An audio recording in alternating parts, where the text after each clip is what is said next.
Sa panahon natin ngayon na napakarami ang nagkakasakit, maraming mga dahilan, mga stress, mga kinakain.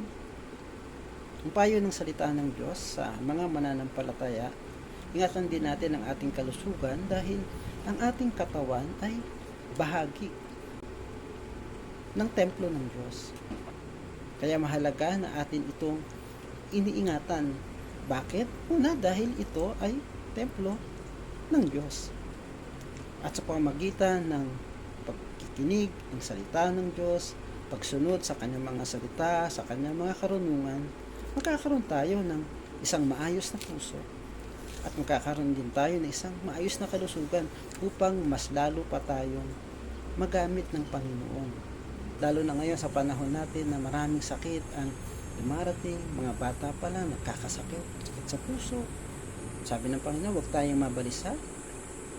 Sabi rin ng kanyang mga salita, ingatan natin ang ating puso dahil ito ang bukal ng ating buhay.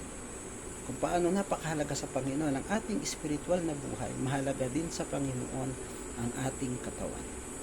Dahil nais niya na magamit natin ito para sa kanyang kaluwalhatian.